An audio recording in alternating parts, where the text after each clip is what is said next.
Okay, we should make a start in that case. Well, thank you very much for coming. I'm going to be talking a little bit about virtual reality, the past, the present, the future, and my, I guess, experience in using virtual reality and how we can translate that into clinical practice and education. A lot of things we talk about is aspirational. You hear about great stories about new gadgets, new toys. Actually, the hardest thing is about how do you translate that, how do you use it in a clinical setting and to teach. That's the hardest part. We can all talk about the bigger picture, about wonderful ideas, but my issue is around clinical practice and engagement. So I'm actually called the virtual surgeon, and that's a name that's been given to me over the last few years because of my work around VR and AR and how we globalize the work that we do.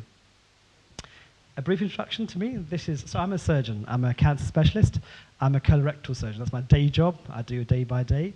But at the same time, I run tech companies. I do innovation and talk about the bigger future and look at how we can create a world that's better and how we create a philanthropic aim to the work that we do with technology. This is my hospital. We're 1,000 years old almost. It's an old hospital, one of the oldest in the world, and the oldest medical school in the UK. And that innovation has happened for many years. For example, we have famous alumni like Parkinson's disease. James Parkinson worked with us. James Paget's disease of bone, for example. And of course, William Harvey was one of our alumni who discovered the circulation of blood. So he transformed the way we think about healthcare, and many other famous alumni. The other hospital I work in, we have two hospitals together, is the Royal London. This is a newly built hospital, about 3 years old now. It costs us almost 2 billion euros. Huge hospital.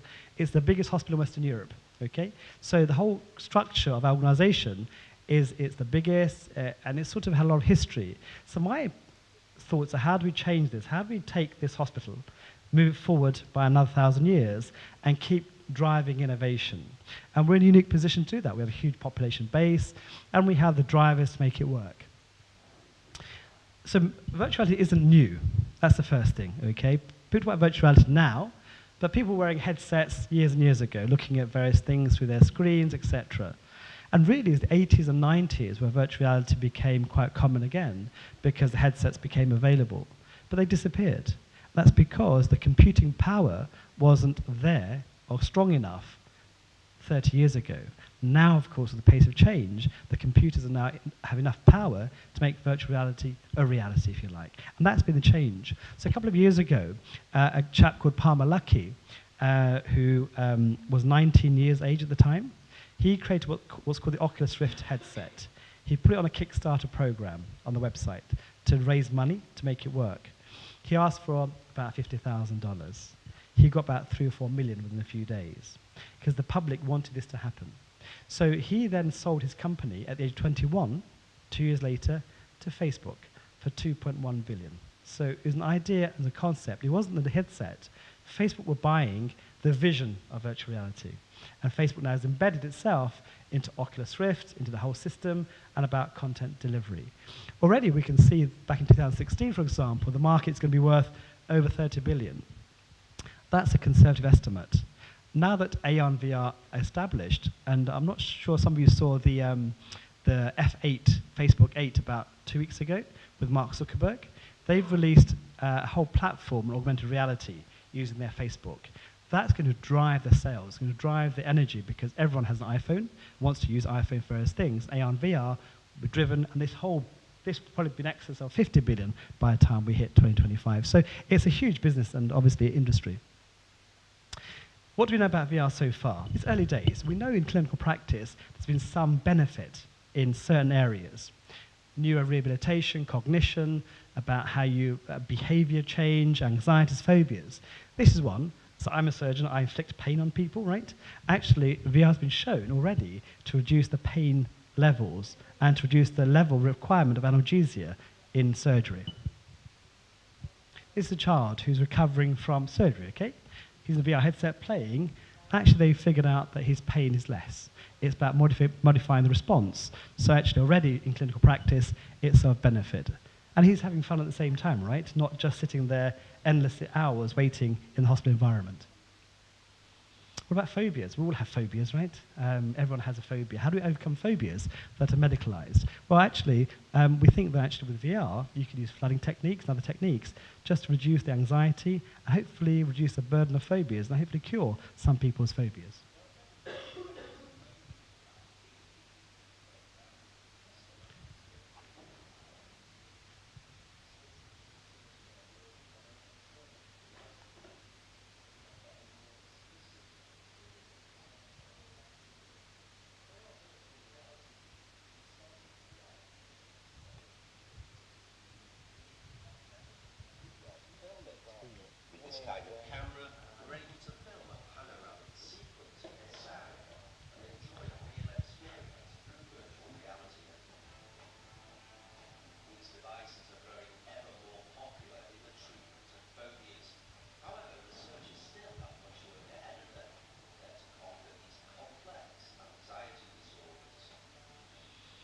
So it's been useful in phobias as well. But also, if you look at the military have been a real strong, I guess, they've been using VR for quite some time now, creating CGI animation.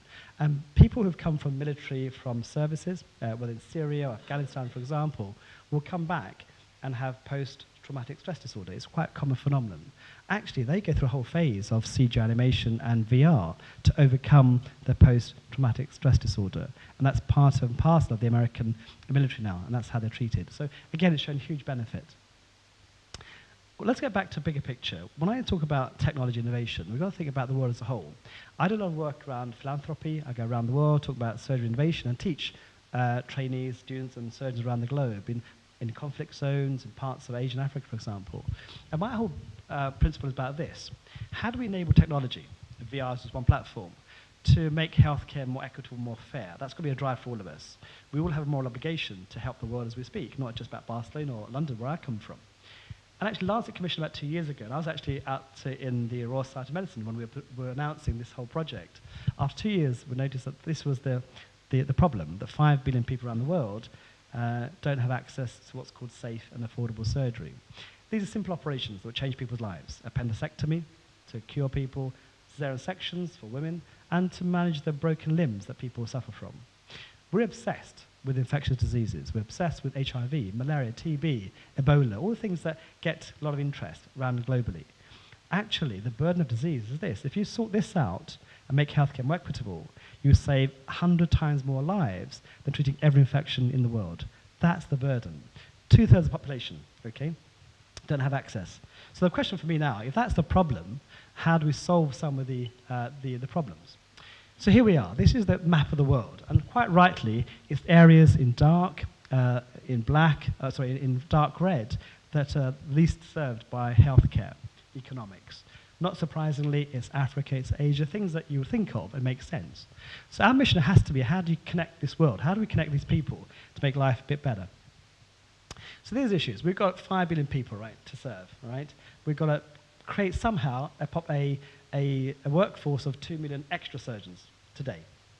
And that needs to create resources to operate on 150 million more people per year, just to make healthcare fair in life, okay, which is what we aspire to.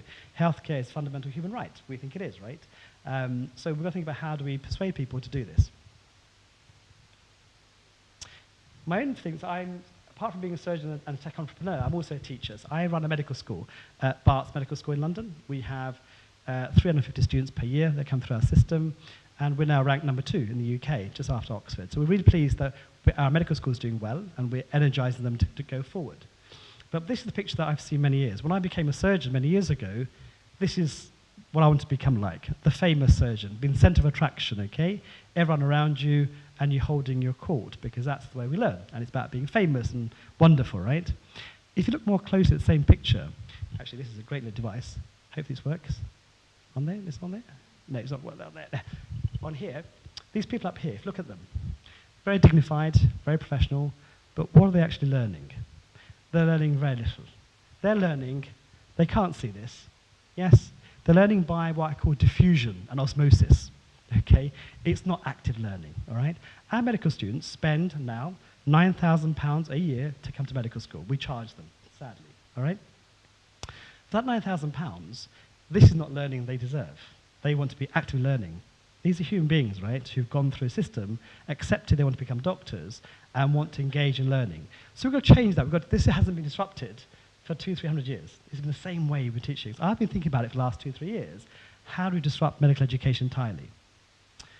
So I talk about this whole dogma. I'm part of Singularity University, and I'm part of the faculty. And I talk about this whole tradition in clinical practice. Doctors, clinicians, we're stuck, like most human beings, in our ways. We don't think exponentially. We think in linear steps. Our brains can't cope with change. We have patients, we look after them, we do well, we carry on for our whole career without questioning what's around you. I tell my students and my trainees all the time to start thinking everything that you do today is not correct. You've got to challenge it, because if you accept it today, you're accepting mediocrity by definition. You've got to adapt and constantly change. So we have to challenge the dogma and tradition of healthcare. We're using technology as an interface. Can we use technology to move things on and move it on? What we've done very quickly at our medical school for the first time in the world, my medical students, for a whole module, aren't taught by biochemists, anatomists, physiologists, are on the Bart's ex-medicine program. My medical students now get taught by entrepreneurs, venture capitalists, they get taught by coders, app developers. They go away, forming groups, come back with ideas, they pitch, have Dragon's Den and hackathons. And we just had the first team winning this year who've gone for 3-month placement in a tech firm to create an app. That's the people we need in the future to drive healthcare change. We're the first medical school in the world to do this, because I think we need to change the way we teach medicine. So 2 years ago, some of you may have seen this. This was the operation I did with the Google Glass. So when you're in an operating theatre and you're surrounded by a lot of people, you can't see very much, okay? So if you were a simple head device, which was streams, we got the Google Glass really early, we configured it, we let it stream. So around the world, my students could literally, on a mobile phone, watch the operation through my eyes, okay, directly. And also, they could text a message into the phone, which comes on the glass. I could answer at the same time. Thank you very much, okay? So we did that. And I taught 14,000 people on the same day across the globe. Just showing simple connecting people with a simple device, streaming. You can actually think about n equals many. We want to share our knowledge with many people, not n equals 1, n equals 2, n equals many. And again, it's about supplying the thirst and demand. Look at this. It's the picture I showed you earlier. One simple stream suddenly solves some of the issues around global trading. It takes 15 years to train people. So my question is, why does it take 15 years? Why can't it take 5 years? Why are we spending so much time endlessly training people? We've accepted this. We can change it. We can challenge it. We can reduce it. If we want 2 million extra surgeons, we've got to think a different way of training people, right? It makes sense. So this is the traditional methods, books, onto simulation and other platforms. And actually, last year I thought I'd do something even more crazy. I invited the world into my operating theatre, and the world's first operation in 360 in VR. So everyone could have a headset and engage. You could be in, this is a trainee from Tanzania who was watching my operation. This is from Bangladesh who's watching the operation. And countries like Gaza, me in Gaza recently, I've run a whole strategy of development in Gaza about training. These are the countries we have to think about how to exploit, because these countries are closed in, locked, politically it's difficult. How do you open people's minds, free them from the restrictions of encapturing in places like this? So my hospital, the biggest hospital in the UK, we bought a headset for everybody. Okay, we had a click, so you can go into the app device, and within 2 clicks you're in the operating theatre with me, live. All right? Show you. So straight away, you're suddenly linked from someone around the world in the operating theatre. Let's play this for you. This is so it was watched by 55,000 people, 140 countries.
So we're now creating a whole library. Our app's coming out today, actually. We're launching it today in terms of new training method in VR.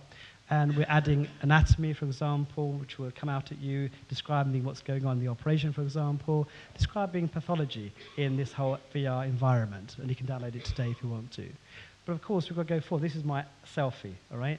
104 cameras, 36 megapixels each one, creating my avatar. We can put avatars into VR, so it looks like me, photo real images, adding AI interface so that it will speak and communicate as a human being, as a doctor you can ask questions to. So we're creating a whole library of avatars. That's my avatar going forward. What about haptics? We need to add haptics as well, right? We've got to add simulation. This is me using a simulator. I can feel in virtual reality. I can feel an ice cube. I can feel the temperature, the feeling of that, a hot flame, immediately within seconds, just basically on an iPhone. You can suddenly create real feel in that virtual reality space, which is what we're trying to create in the next 2 to 5 years. And then we're trying to create 3 degrees, 6 degrees of freedom. And maybe you're static, walking around, looking around. Actually, what we need is to walk into that room and walk around and interact. So that's coming 6 degrees of freedom. So suddenly be walking in a room, interacting, haptics, and suddenly it'll be perfect simulation. Thank you very much.